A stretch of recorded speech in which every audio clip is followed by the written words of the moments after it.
smart enough to win. That's how the story starts.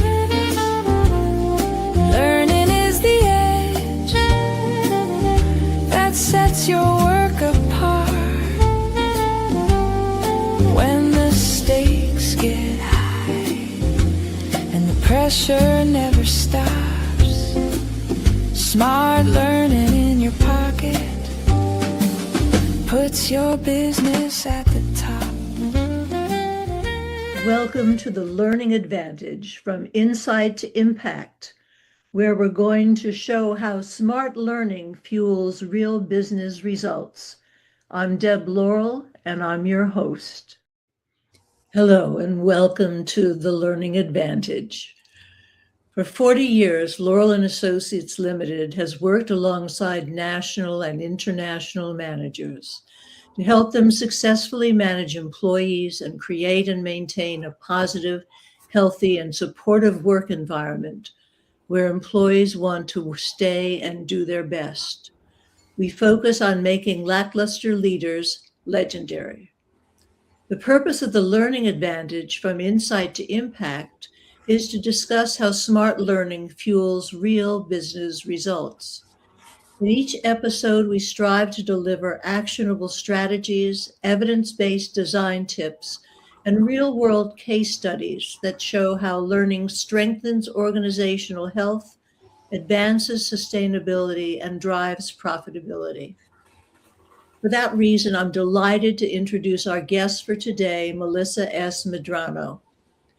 Melisa is a director of talent development and HR business partner with nearly 2 decades of experience across talent acquisition, talent management, and HR business partnering, including more than 10 years in-house supporting biotech and life sciences organizations.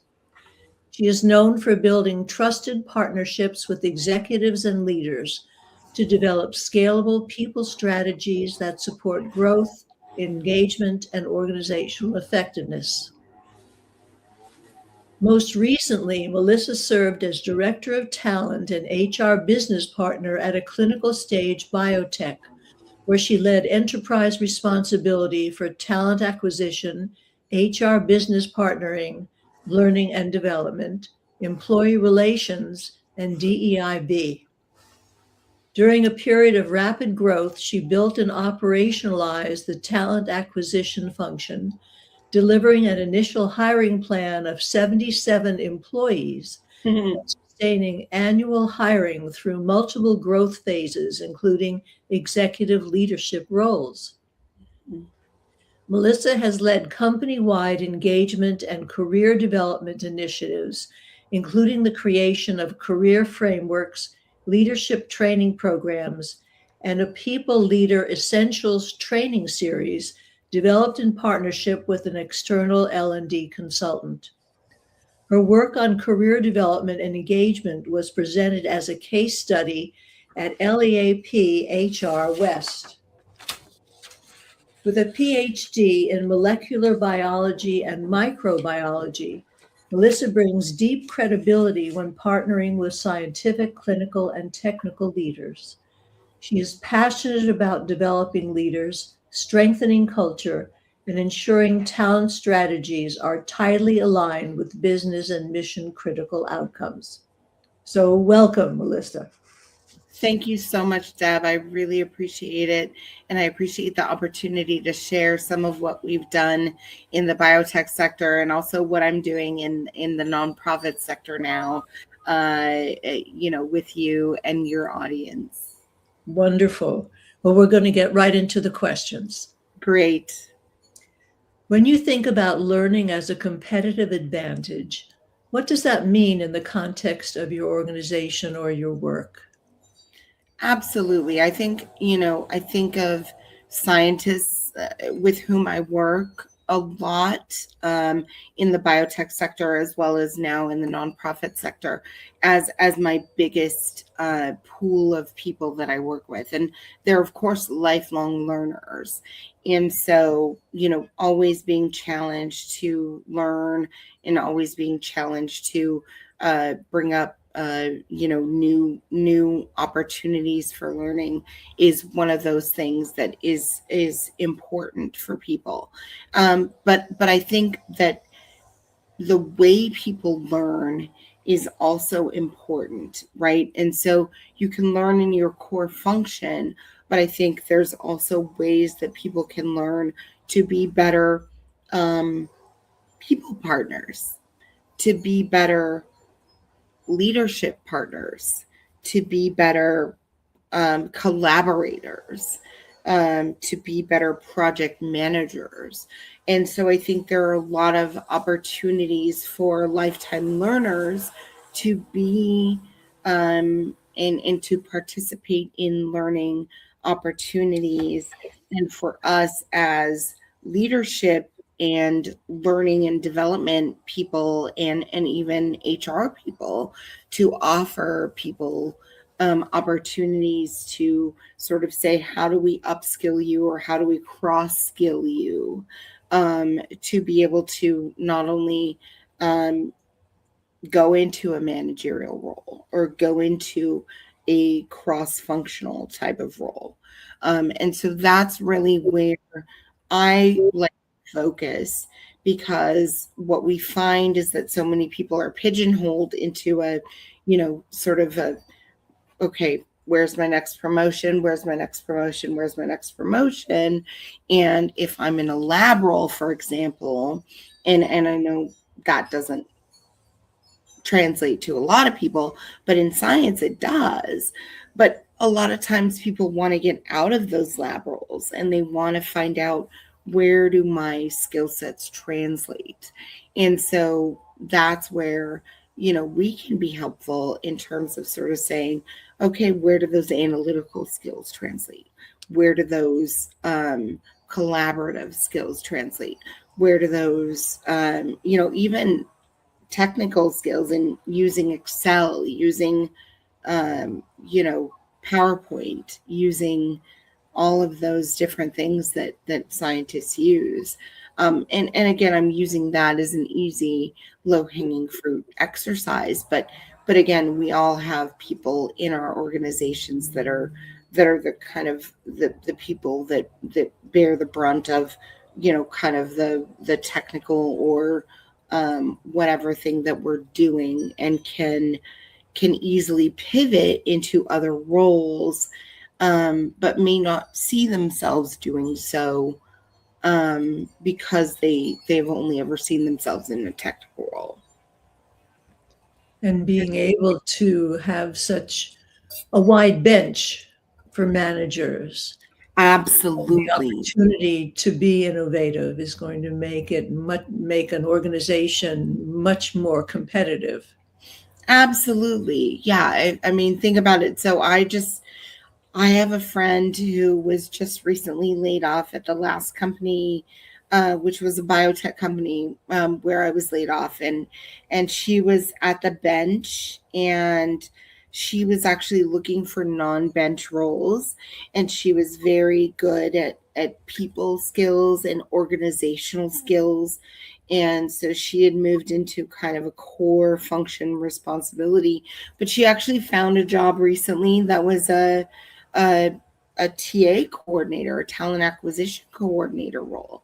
And so that was something that she had never thought about, but it was something that we had talked about while we were, kind of brainstorming ideas of, what can you do if you're a people person, but you've been in the lab? Like, how do you know what are opportunities that you can go into if you've never explored those? So but there are also opportunities within an organization for training people, for people oriented positions, for data oriented positions, for and so you can make sort of small uh, group sessions for those types of things. And so that's one example of ways that you can upskill or cross skill people within an organization, for example. And it's a low lift. It's not costly. It's and it doesn't take a lot of resources. I think you're anticipating our next question, which is, can you share a specific example where a learning initiative moved from insight to real impact and how you measured that impact? Absolutely. So at my last company, and this is one of my favorite examples, and so I may use it a bit, but I'll try to use other examples as well. But I developed a people in tandem with a consultant external to our organization, with whom I've worked before and who I love. What we realized, sort of in just the day-to-day work environment, was that a lot of our people leaders had sort of become people leaders without a training or without sort of development into those people leader roles. And so what we determined would be helpful was sort of a people leader essentials training. And that's what we ended up calling it, was people leader essentials, because it was not only the basics, but also not only foundational people leader training, but also a little bit beyond that. Sort of taking it to the next level a bit, sort of basics in terms of how to have a one-on-one meeting and how to maximize what you get out of that, to also, how to have those hard conversations, and we called that essential conversations, but also how to, for example, help people with their career advancement, right? And so, so all of those things are basic 101. Excuse me, I have allergies year round. It's beautiful in California, but I have allergies year round because of it. So my nose runs.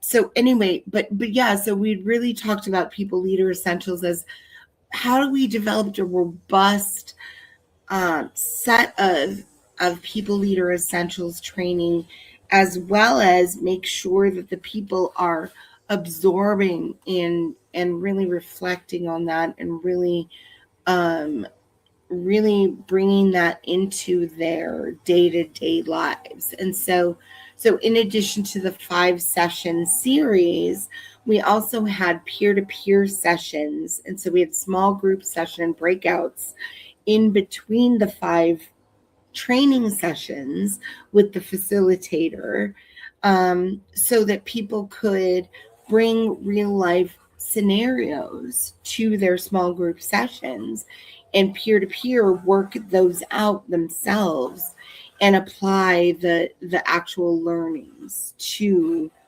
those small group sessions. And that's actually one thing that I've heard from a lot of my peers that I've talked to out in the ether, is that, yeah, trainings are great, but how do you get people to apply those trainings? How do you get them to really put those into their back pocket, so that they're really reaching into that back pocket to assert those trainings when they're needed? And so really, I know I've gone to the next stage again, maybe into your next question, but really that's what we wanted to do, was not only people leader essentials and interspersed peer group trainings in between to really hit home the trainings, but also sort of say, how are we going to really really make sure that these are part of the DNA of the organization. It's so important that we realize that just setting people down in a course, whether it's face-to-face or it's online, isn't sufficient, that people need time to reflect about it. They need to know how to apply it to their real work, and then be reinforced and encouraged to use it, and even evaluated on their ability to use what they have learned. But And it as does they take guidance and support. Absolutely. And as they practice the application, they need feedback. And peer feedback is so helpful to sort of say, hey, am I crazy? Am I applying this in the right way? Or am I, this person came back to me with this response. How would you deal with that? Right. So Exactly. because we all know that these things don't happen in a vacuum, like people have real feelings and people have real responses. So Yes, in the leadership training that I do, we have to make sure that we focus on those things, those real case scenarios, and giving people an opportunity to practice how they would respond and get feedback about that and work it so that they build some confidence in their ability to deal with those situations in real life. it's so important, especially because I feel like, you know, I've dealt with scientists a lot in the biotech and pharma sector, and now in the Cal Academy, I deal with scientists a lot still, and also people who are in a nonprofit are very nice. So there's a lot of people who don't want to have very difficult conversations, and scientists are very notorious for not being very for being very non-confrontational, and so that is another thing that we have to kind of work around is nice people not wanting to have direct conversations, and direct is kind, and that's what a lot of people don't understand. Direct is kind, and we just have to train people to be direct in a kind way, and in a way that is not passive aggressive or anything like that. So One of that's the another. Yeah. one of the things that I tell managers is that we only spend time with people we care about. Yes. If we didn't care, we would let that person sink. And so Yes, it's kinder to bring it it is. up because you respect their ability to respond and learn from the situation and get better. Absolutely. And it's directness is kind, and everybody is able to work through things if they're told directly what they need to do, and if they're not, then you may have a situation where you manage someone out, and that is just business. So that's what we need to train our managers on. What do you see as the biggest barrier preventing organizations from fully embracing lifelong learning, and how do you think we can overcome it? My first response was cost, but I feel like that's kind of a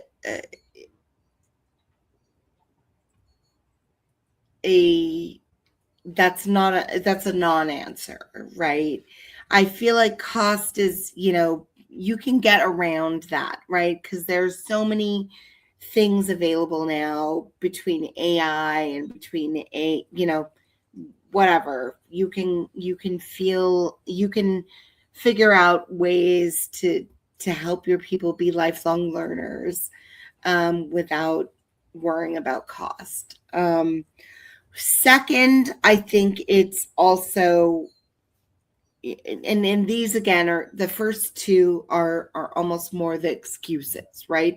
Cost and time, right? And time is the other thing that people bring up as, oh, I don't have time to go to school, or I don't have time to do these classes. Or I am the opposite of that. I am the one who puts aside time to do lifelong learning. I'm love it, do it, make time for it all the time.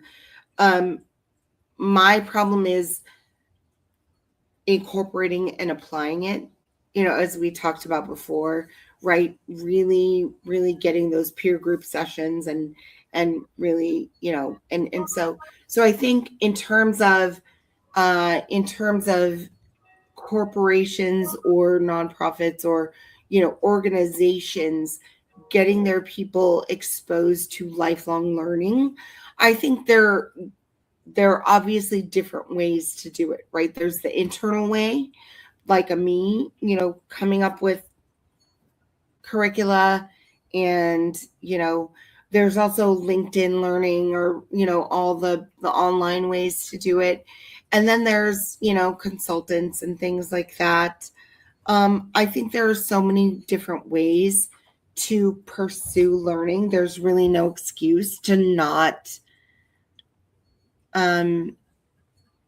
be lifelong learners and to not give your people access to some form of education. And I don't know if this is answering your question, but this is my soapbox, like personally. and so I feel like, if people aren't out there grabbing the bull by the horns themselves, then I feel like, definitely organizations should be either providing monetary compensation for people to go after their own education, or should be providing educational opportunities for people internally. I definitely am all about lifelong learning. I think, life doesn't stop after. I mean, I got my PhD in 2008. I haven't stopped. I got my SHRM certification just a couple years ago. I still am looking for things to, learn, get certified on, all of those things. So I'm a firm believer in it. I don't know if I feel like I fully embrace the thought of it, idea of it, and I feel like it should be available to all. I don't know if that was the question. I feel like I've gotten away from it. Please regroup me if that wasn't it. But Well, before I do that, I want to mention to people that there are other ways that people can learn. You can have absolutely. them shadow someone. Yes. You can cross-train them. You can ask put them for an in informational interview. There are so many different ways that you can help people learn. Delegate new responsibilities. All of these are learning opportunities. And yes, there are so many different ways that you can help people learn, or that you can learn yourself. And I feel like any and all are legitimate and willing, or amazing. And so, like, that's how. But for me, being at the Cal Academy, one of the biggest learning things that I've done is just to immerse myself into everything, and just start introducing myself to people, and just start learning about the culture, the people, the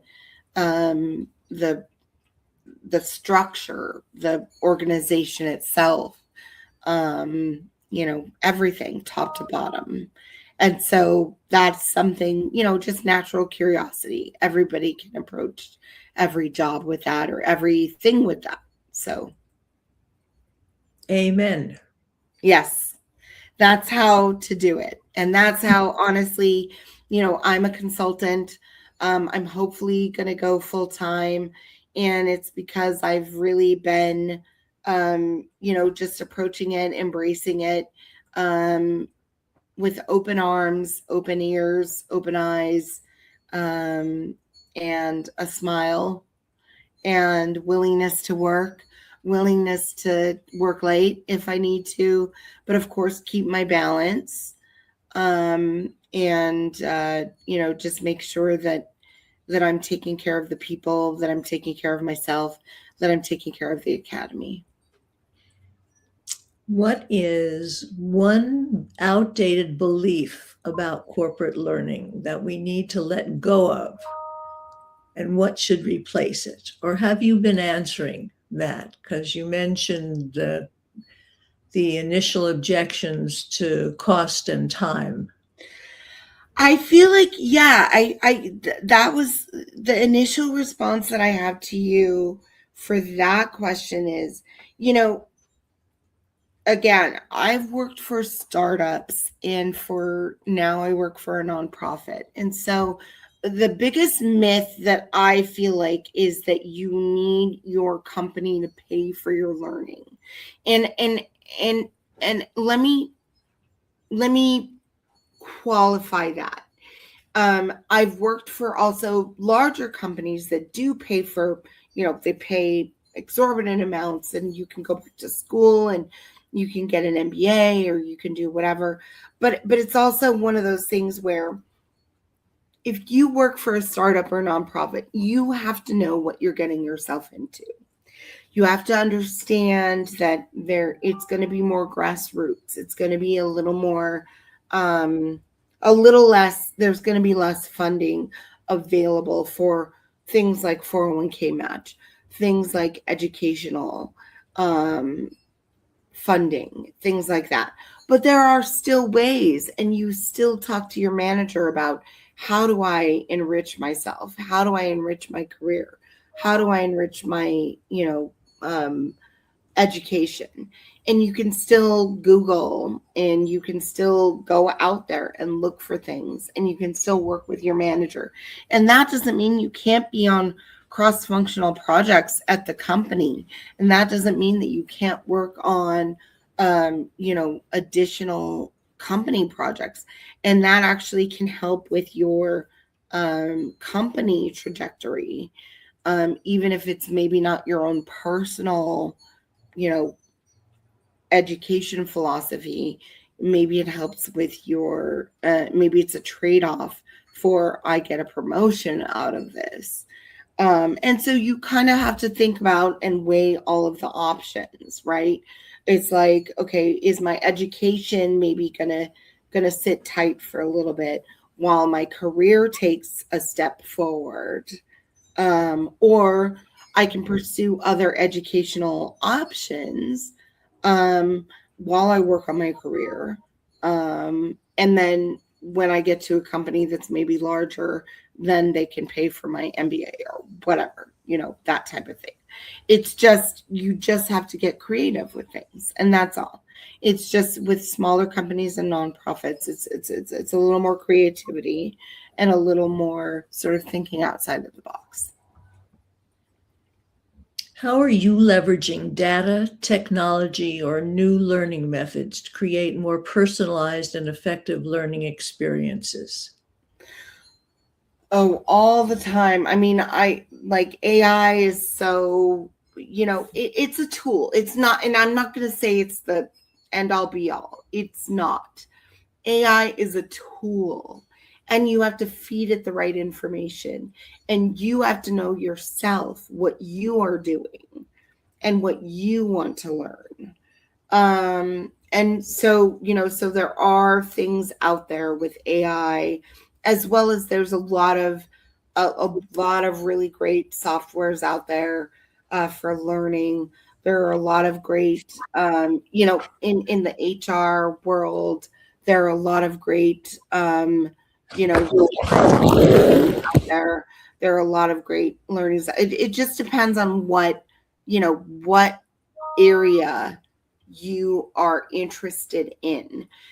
I'm from the sciences, so I know of a lot of scientific areas where you can learn and grow and do different things. I know the HR area where you can learn and grow and do a lot of different things.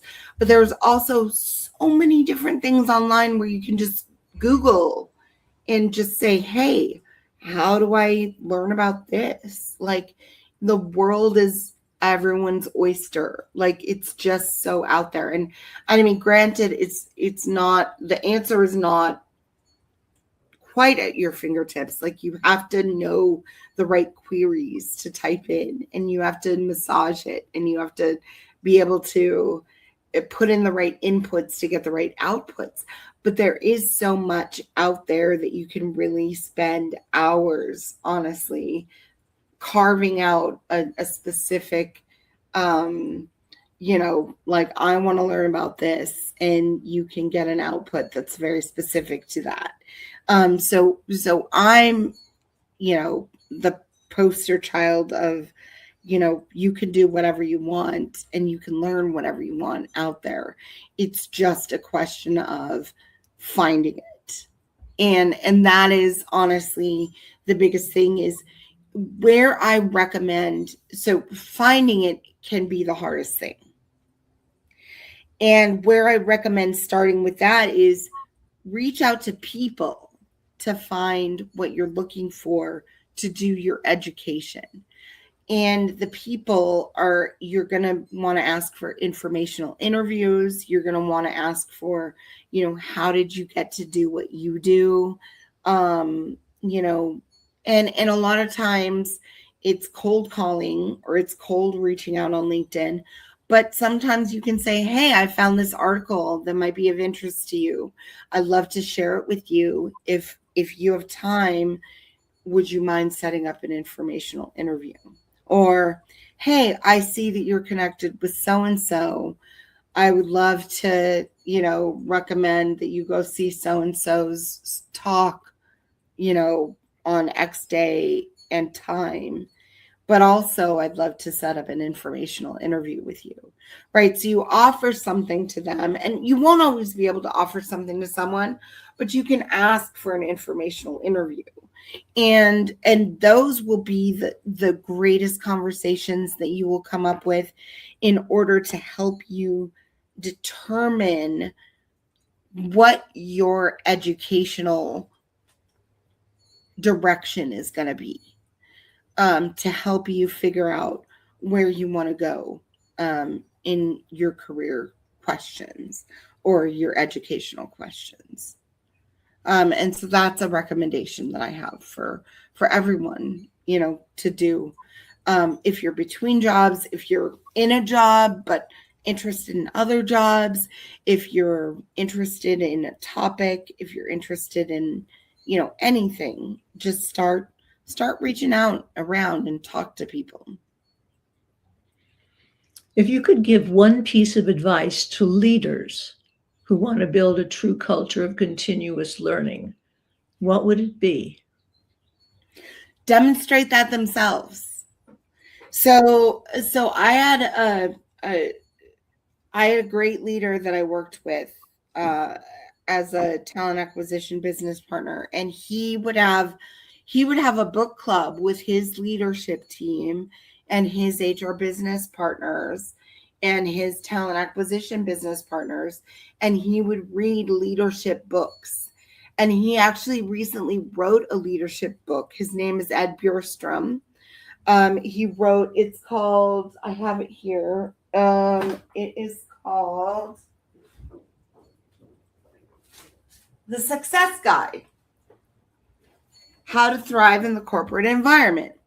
And so he would regularly have book clubs on like corporate books with his leadership team, and they would read books on leadership and how to be good leaders and how to, have high performing teams and how to, do all this stuff. And so he would walk the talk, right? And so that is the best way for leaders to disseminate culture, is for them to live the culture and for them to be the culture and for them to be continuous learning advocates themselves. Great answer.